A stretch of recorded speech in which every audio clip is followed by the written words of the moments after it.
All right, and we are back here on the GSMC Football Podcast. And for the fourth part of the show, we are going to now get into talking about the college football matchups for this weekend, as well as the early slate of games for Sunday. So, kind of just go through some of the games from last week in college football. Colorado improved to 8-2 on the season. Right now they're in first place. Well, they're tied for first place in the Big 12 with BYU. And obviously, Shador Sanders and Dion have been topic of conversation when it comes to the NFL. Where's Shador going to end up? He's recently said in an interview that his favorite player is Malik Neighbors. And then, also Dion was asked on, about maybe going to the NFL, but he said he's happy where he is. So we'll see if, his tune changes. But they're 8-2. You got to give them a lot of credit. I know we in our production meeting we talked about who should win Coach of the Year, and he's of course up there. So we'll see. We'll see how this season finishes out for Colorado. But they picked up a 49-24 victory over Utah. Clemson picked up a win over Pitt, 24-20. They improved to 8-2 on the season. Ohio State improves to 9-1 on the year, winning at Northwestern, 31-7. Florida beat LSU 27-16. They get back to 500. LSU drops to 6-4. Notre Dame improves to 9-1 on the season. They win 35-14 over Virginia. SMU beat Boston College 38-28. Stanford pulling off the upset win over Louisville 38-35. South Carolina defeated Mizzou 34-30. Georgia beat Tennessee 31-17, so that was a big win for them. Oregon only winning by 3 against Wisconsin 16-13. They're 11-0 on the year. BYU actually suffered their first loss against Kansas last weekend. So that was a big loss there. But going into this week, one of the biggest matchups of the week, probably the biggest matchup of the weekend in college football, is that Indiana Hoosiers Ohio State game. Hoosiers coming in at 10-0 on the year. They are number 5 right now. They're ranked number 5 in the country. Ohio State is 2. And, I'm seeing all the TikToks and the memes. You had the one TikTok I saw is, with the Rocky and Drago touching gloves before their fight in Rocky 4. And Indiana's Rocky and Ohio State is Drago. So it's going to be a tough game. And listen, I went to the game when Ohio State played Nebraska. They didn't play great. That ended up being a close game. Now you got a 10-0 team coming in, and we'll really see, what Indiana is made of in this matchup. Because if they end up losing, this could be a Florida State scenario where they're just out of the discussion of being in the playoffs. And that would be unfortunate because, they've been undefeated this whole time. You lose one game. But that just it shows you how different it is when it comes to college to the pros. And also it might depend because also we discussed this too in the production meeting is how they lose. Like if they end up losing a close game where it's back and forth and you lose on like a game-winning field goal, then you're probably still going to get some consideration. But if Ohio State ends up blowing Indiana out, then their chances probably fade. So we'll have to wait and see. I'm really intrigued with this matchup. And, they're 10.5-point underdogs. Weather's not supposed to be nice. I do think Ohio State's going to win, but I would like to see, them pull off an upset because they are one of those unlikely teams that are, right now they're in first place.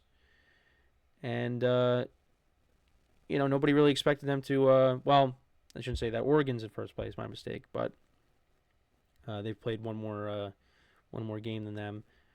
But, this is one of these unlikely stories, and you want to see that continue. So, but they're going to have to really pull off an upset here.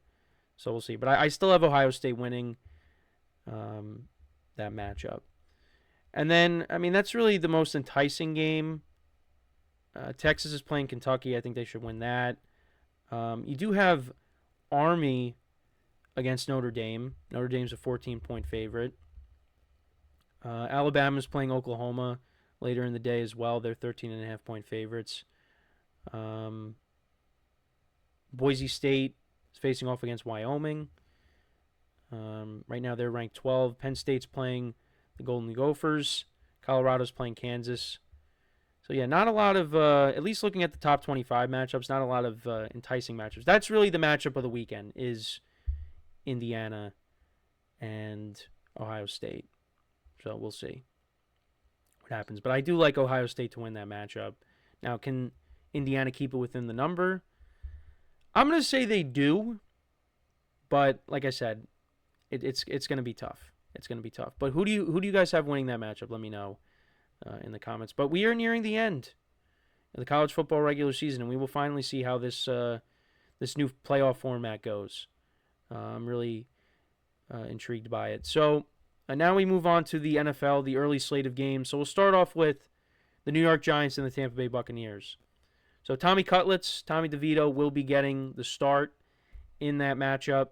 Mike Evans is coming back for the Buccaneers, so that's a huge boost for this offense. They really have needed it desperately. I think they also needed the bye week too. Get healthier and just kind of hit the reset button and get ready for this final stretch run here because they are not out of it. They aren't. The Falcons, they could have very easily put this team away. They have not. And don't look now, but the Saints have won their last 2 games. They're starting to play better ball. So, the Falcons got to pick up the pace here. Otherwise, they're on a bye this week, but, they better be careful. Otherwise, they might be leapfrogged in the division.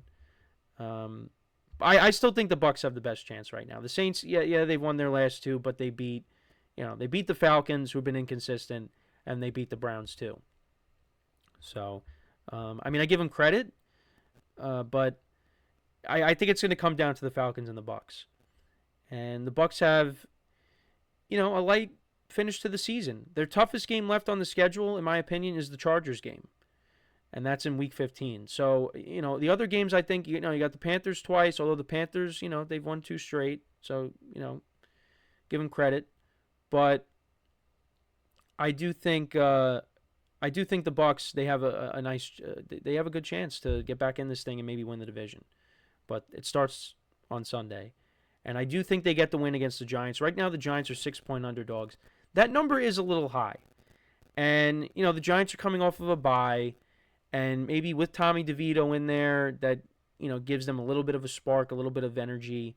Even though there are players that are not happy with the move to move off of Daniel Jones. And not only is he the 4th stringer now, but now they had him playing safety in practice. Excuse me, I'm holding back a sneeze, but yeah, they had him playing safety. Oops, excuse me, jeez. Apologize for that. I've been good lately. It hasn't really happened, but I did the best I could with holding it back. But anyways, so that's what happens when you talk about Daniel Jones. That's what ends up happening to you. But anyways, that bad joke. Yeah, they had him playing safety in practice. Just why you even just let him go home or something. I agreed with that. I know the Michael K show they were talking about it. Like, why even having him do that? But I think the Giants could maybe cover the number. Not 100% on it yet. Going back and forth with it, but I think the Bucs win this game, get themselves, back to their winning ways, and improve to 5-6. But the number might be a little bit too big. Then there's another big number, and that's the Panthers getting 11 points against the Chiefs. Chiefs coming off of that loss against the Bills. Listen, the Chiefs have failed to cover a lot of spreads this year. I think if there's any week that they could do it, it's this week right here. I like the Chiefs to win and win big. Coming off of that loss against the Bills, you're frustrated. I think this is the team where this is a get-right game for the Chiefs. So I like them to win this game and cover, get themselves back to their winning ways, get to 10-1 on the year. Interesting game in the NFC North. You got the Vikings and the Bears. The Bears looked a little bit better offensively against the Packers. They're 3.5-point underdogs at home. But here, I think the Vikings should win this game, and I think they cover the number as well. Sam Darnold is not playing as good as he was in the beginning of the year. He did have, how many touchdown passes did he have? He had 2 touchdown passes against the Titans. I think they win this game here. I think they cover the number. But I'm curious to see how the Bears look. Can they, continue to improve offensively again? Swift ran the ball well last week. Caleb Williams looked a little bit better. So let's see now, week 2 after the second week after firing their offensive coordinator, Shane Waldron. How does it look against the Vikings? We'll see. Then we got the Titans and the Texans. It's a big number, 8 points. Will Levis has looked okay since he's come back from injury. So maybe that layoff kind of helped him. The Texans coming off of that big win against the Cowboys. They got Nico Collins back. Joe Mixon had 3 touchdowns. The number is tough. That 8 points is a lot. I like the Texans to win, of course, but that number at 8 points is a lot of points. So I might lean towards taking the Texans and laying the points, but I don't feel good about it.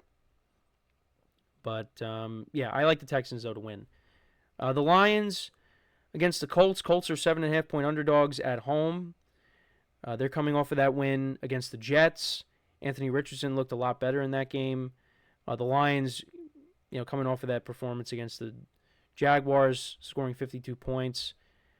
I do like the Lions to win. The number is a little big, too, but, the Lions have been, beating up on everybody, so I'm just going to take them and lay the points, even though I don't feel good about it.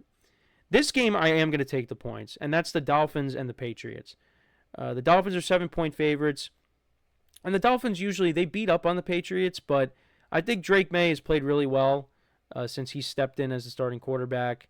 The Patriots look like they have their quarterback of the future, so that didn't take long. But I think the Patriots could keep it within the number. I think the Dolphins win, but I'm going to take the Patriots with the points. The Dolphins, if it wasn't for that wide-open touchdown to Jonnu Smith towards the end of the game, the Raiders probably cover against them. The Raiders kept it close with them, and the Raiders have 2 wins. The Patriots have 1 more. So I think the Patriots keep it close, but Dolphins win. And then we got the Cowboys and the Commanders. Now, this is a big number as well. Commanders are 11-point favorites. That's a big number. I like the Commanders to win, but the Cowboys just are not very good. Commanders, they had some time off. They had the mini bye week, playing last Thursday against the Eagles. So, I like the Commanders to win. You got Dan Quinn coaching against his former team. I'm going to take the Commanders to win and cover. The Cowboys are kind of one-dimensional. They really can only throw the football. They really can't run it. The defense has not been great. And Dan Quinn knows that defense, so he's going to know how to exploit it. So, yeah, I think the Commanders win by a couple of scores here. So I'll take them as well. So those are all the early window games as well as the college football matchups for this weekend, as well the big college football matchups for this weekend. Let me know what you guys think about any of the games. Let me know in the comments. So we are going to take our final break of the show now. And when we come back, we will take a look at the remaining 2 games that we have to preview. The other late window games for Sunday, and that will conclude the show for the week. So with that being said, one final time today, stick around, and we'll be right back here on the GSMC Football Podcast.